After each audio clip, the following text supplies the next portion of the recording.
For a lot of people, going from a standard American diet and going to a carnivore diet can be an extremely huge change. And the carnivore diet actually could seem kind of bland, or it might be hard to adjust. I know for me personally, after around 3 months, I found the carnivore was getting a little bit bland. I'm going to be honest.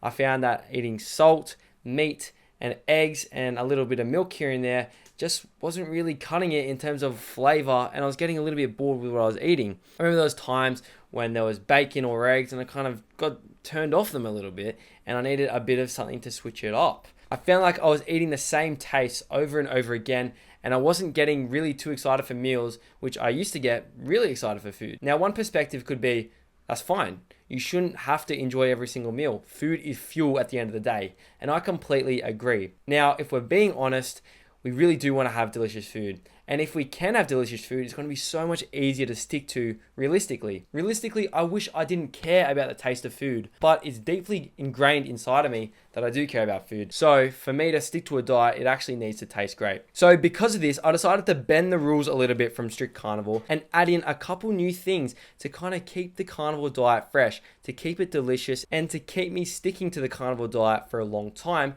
and experiencing the benefits long term. Now, the beauty of these two things that I'm going to be talking about is that they don't actually detract from the benefits of the carnivore much at all.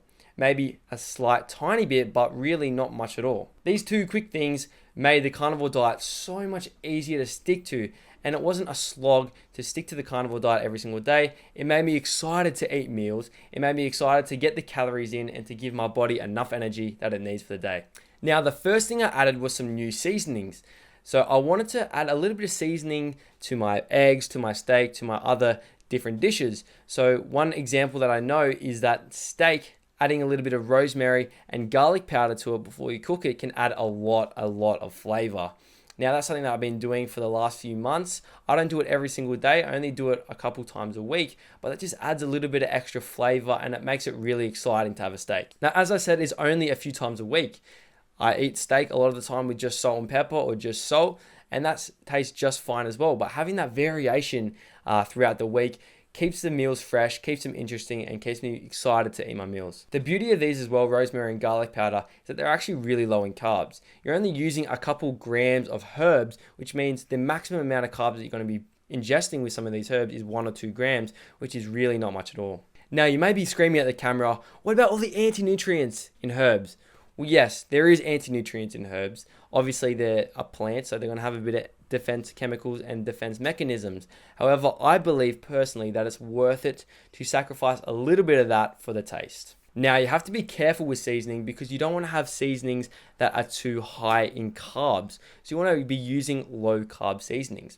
A lot of the pre-made seasonings are actually very high in sugar. So a lot of the rubs that you see, a lot of the barbecue rubs that you see in the supermarket, they're going to be having a lot of sugar in them, and they're actually going to be very damaging to your carnivore diet experience. Now, some examples of good low-carb herbs include parsley, thyme, oregano, chives, basil, dill, bay leaf, and like I mentioned before, rosemary.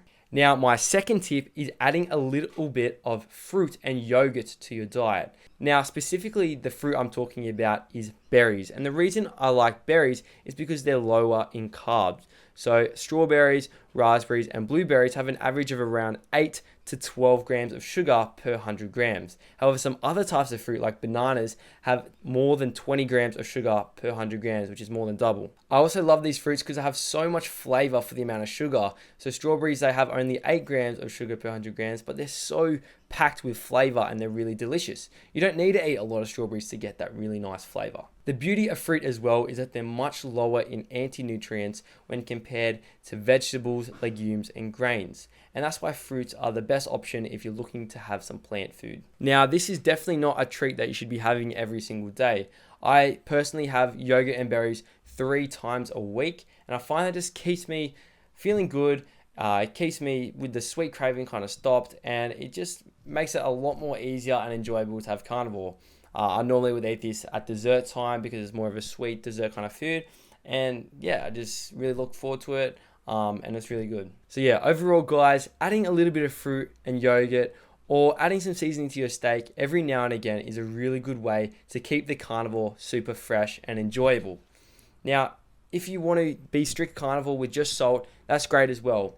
But if you're cheating a lot because you feel like it's too restrictive and you find yourself eating ice cream and things that are really bad for you and things that are really high in carbohydrates and anti-nutrients, I think it's just better to keep yourself off the edge and to add a little bit of these things here and there. Sure, it's not going to be as good as a complete lion diet where you're not adding these plant foods, but if you can just add a tiny little bit of them to stay animal based, that is definitely what I'd recommend if you find that you're really craving something more or you just want to make carnivore a lot more interesting. Thank you so much for watching, guys. Make sure to like and subscribe, and I'll see you in the next one.